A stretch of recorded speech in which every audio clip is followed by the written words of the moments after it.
Una iglesia igualitaria, donde todos tengamos la misma autoridad. Una reforma incluso en la autoridad suprema de la iglesia, quiere decir el papado. Un magisterio fluido que pierde todos los puntos de referencia. ¿Hasta dónde querrán llegar los promotores del sínodo, de la sinodalidad? ¿Qué está pasando en la iglesia? Querido amigo, queremos ayudarte a comprender lo que está sucediendo en la iglesia, para que no pierdas la fe, sino antes bien para que la fortalezcas y para hacerte a ti mismo un propagador de la verdad. Buenos días, soy Julio Loredo, bienvenidos en el canal Visto desde Roma.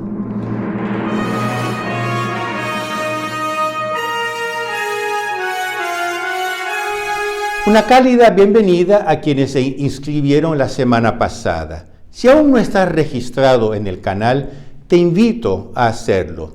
Te invito también a darle un like a este video y a compartirlo con tus amigos. Ayúdame, por favor, a informar a la mayor cantidad de personas posible sobre lo que está pasando en la iglesia. Nos acercamos rápidamente a la segunda Asamblea General del Sínodo sobre la Sinodalidad, convocado por el Papa Francisco, que se celebrará aquí en Roma el próximo mes de octubre. El tema del sínodo había quedado un poco eclipsado, entre otras cuestiones. Por ejemplo, el gran revuelo creado a fines del 2023 con la declaración Fiducia Supplicans. Y poco después con otra declaración, la Dignitas Infinita, por muchos considerada un intento de recuperar un poco de credibilidad tras la reacción fortísima eclesiástica y de los fieles a la primera declaración.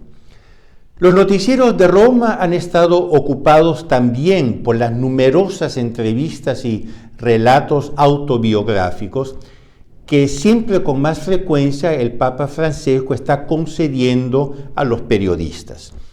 En un notable esfuerzo, según los analistas, y yo concuerdo plenamente, para establecer él mismo la narrativa de su propio pontificado, para que así nadie pueda contradecirlo. Pero, de repente, el tema del sínodo ha vuelto a despertar. En Roma se sospecha que los 12 grupos de especialistas seleccionados fuera de la propia asamblea para tratar temas que pueden ser controvertidos, estén en realidad reemplazando ese sensus fidelium tan invocado al inicio del proceso sinodal y que debía revelar la voz del pueblo de Dios inspirada por el Espíritu Santo. De hecho, durante toda la primera fase del sínodo sobre la sinodalidad, se habló tantísimo de consultar al pueblo de Dios, porque es ahí que habla el Espíritu Santo. Pero bastó que el pueblo de Dios comenzase a decir cosas con las cuales ellos no concordaban, ellos quiere decir los promotores del sínodo, no concordasen, que inmediatamente han puesto aparte la voz del pueblo de Dios y han dado todas las discusiones sobre los temas más controvertidos del sínodo a estos llamados grupos de especialistas. De hecho, como ya hemos visto, las reacciones en África, y no solo en África, a la declaración Fiducia Supplicans, la que trata sobre la bendición a las parejas irregulares y homosexuales, sugirieron un cambio metodológico para alcanzar con seguridad los objetivos previstos por los promotores del sínodo, sin preocuparse con el verdadero sensus fidelium. Cuando el sensus fidelium dice una cosa que a ellos no les gusta, simplemente lo descartan. La propia declaración Fiducia Supplicans, con todos sus modos impositivos, delata el deseo de evitar obstáculos intermedios, constituyendo prueba de la decisión de cambiar drásticamente los procedimientos en la Iglesia con el uso directo de la autoridad suprema, contradiciendo así toda esta conversa sobre esta conversación sobre la democratización de la Iglesia. Cuando se llega a los hechos, imponen las cosas desde lo alto. Pero no todo está tan claro en este panorama ya de suyo confuso y contradictorio en muchos aspectos. El arzobispo ultraprogresista de Chicago, el cardenal Blaise Cupich, figura ampliamente identificada con este pontificado, en una conferencia pública en la Universidad del Sagrado Corazón de Connecticut, en Estados Unidos, vuelve a la carga sobre la necesidad que el proceso sinodal, y aquí cito, establezca un nuevo modelo de iglesia para lograr una renovación en la forma en que tomamos decisiones en la iglesia. Todos debemos, cualquiera que sea nuestra posición en la iglesia, partir del principio que la autoridad es múltiple y se refuerza mutuamente. Cierro comillas. Por lo tanto, un importantísimo cardenal identificado con el actual pontificado propone esta idea de la autoridad múltiple. Quiere decir, todos en la iglesia tenemos prácticamente la misma autoridad. La experta en asuntos del Vaticano holandesa Jan Smits comenta con razón, comillas, lo que propone el cardenal Cupich es una reforma del gobierno de la Iglesia basada en un proceso para atenuar la distinción entre obispos y laicos, o, para decirlo más claramente, entre la iglesia docente, quiere decir la que enseña, y la iglesia discente, quiere decir la que aprende, que es enseñada. En su discurso en Connecticut, el cardenal Cupich elogió la escucha que supuestamente hubo en la primera asamblea del sínodo sobre la sinodalidad en octubre del 2023. Y espera que dicha escucha, esta es una de las palabras llaves, la escucha, y él espera que esta escucha pueda repetirse en la asamblea del 2024. Dijo también el arzobispo de Chicago, todos, independientemente de su posición en la iglesia, dan su nombre bautismal y omiten cualquier referencia a un título. Todos empezamos en pie de igualdad y reconocemos que hablamos con autoridad. Cierre comillas. Y de nuevo esta idea de una iglesia igualitaria, donde existen solo los nombres y todos reconocemos que hablamos con autoridad, pues, dice él, estamos en pie de igualdad. El carácter ideológico de este igualitarismo extremo ni siquiera corresponde a los hechos.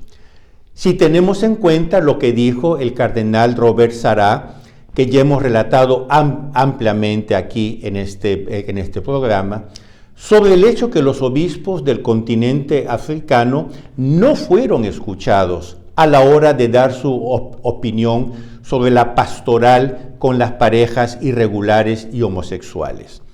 Una línea pastoral después impuesta, digo yo, muy poco sinodalmente, por la declaración Fiducia Supplicans. Comentando el discurso radicalmente igualitario del cardenal Cupich a los estudiantes universitarios del Connecticut, el teólogo español don Francisco José Delgado nos recuerda apropiadamente, y cito entre comillas, la impresión que dan sus palabras es que el sínodo debe ignorar la realidad jerárquica de la Iglesia, buscando la igualdad en la autoridad de todos los participantes.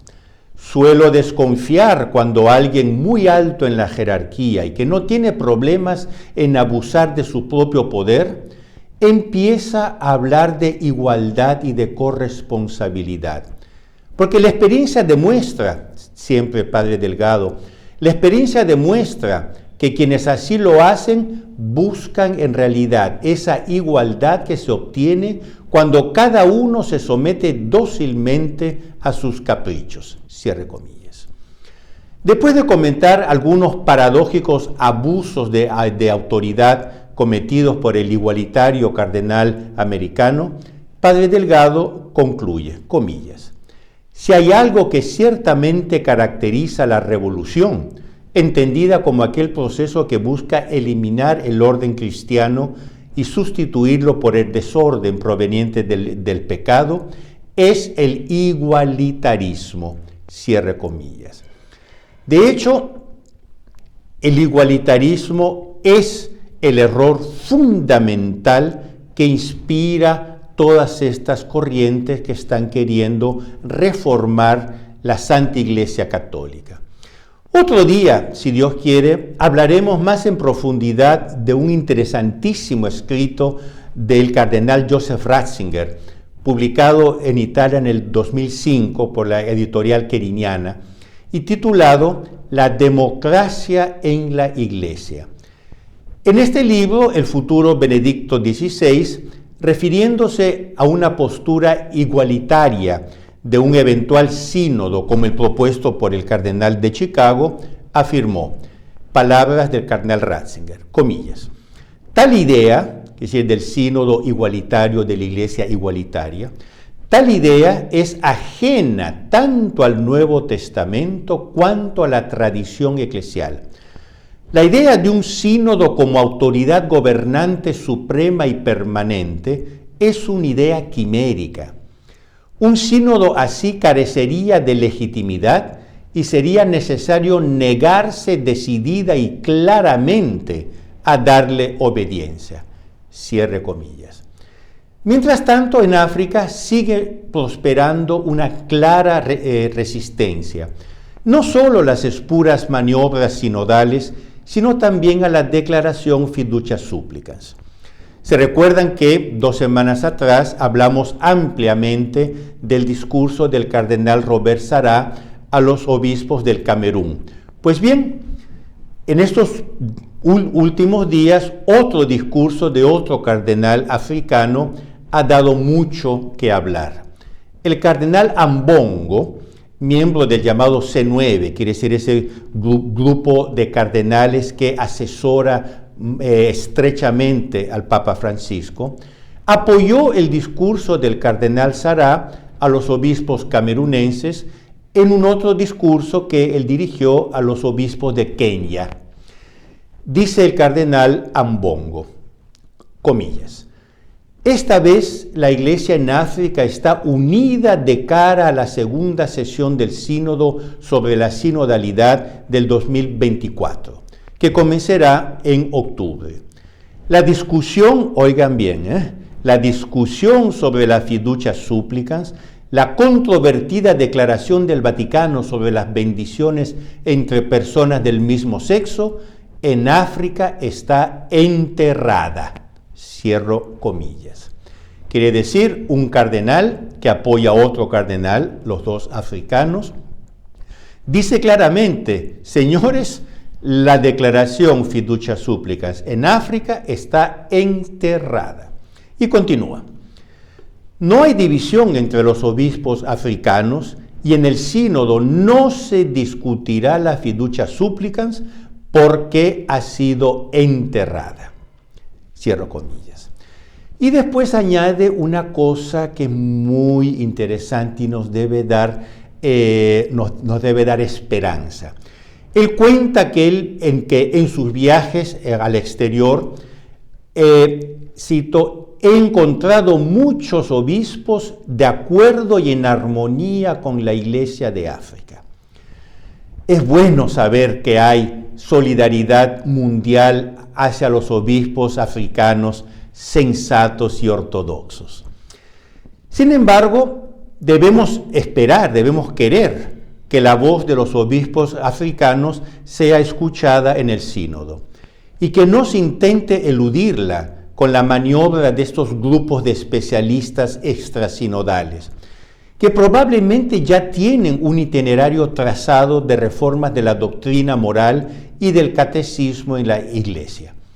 El tiempo dirá.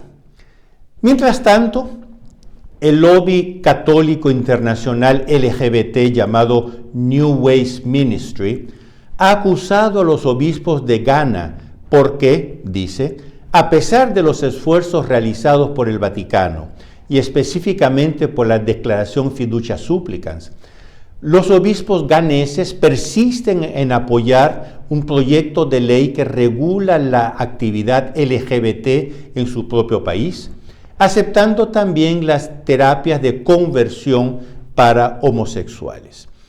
De hecho, en Ghana, pero también en otros países africanos, los parlamentos están discutiendo sobre proyectos de leyes que regulen toda la propaganda LGBT para que no sea tan abierta como lo es hoy. Y los obispos africanos están apoyando este tipo de legislación. Y por eso el lobby internacional New West Ministries está haciendo presión contra los obispos africanos. Por eso la resistencia firme pero respetuosa para no cambiar elementos fundamentales de la moral católica continúa y se comunica a otros continentes. Queridos amigos, nosotros también podemos participar en este movimiento mundial de resistencia espiritual. Antes que nada podemos informar, podemos difundir estas ideas, podemos mostrar, miren, los obispos africanos están resistiendo, usémoslos como modelo, imitemos los obispos africanos. Y yo concluyo también con un llamado a la oración, que la divina providencia, por la poderosa intercesión de Nuestra Señora la Virgen María, dé a los obispos africanos y a todos aquellos que los apoyan la fuerza y el coraje para seguir adelante. Queridos amigos, no olviden darle un like a este vídeo y de compartirlo con sus amigos. Estamos intentando hacer crecer este canal para que un mayor número de personas pueda estar seguramente informada sobre lo que sucede en Roma. Ayúdenme, por favor. Y nosotros nos vemos la próxima semana, siempre aquí en el canal Visto desde Roma. Arrivederci.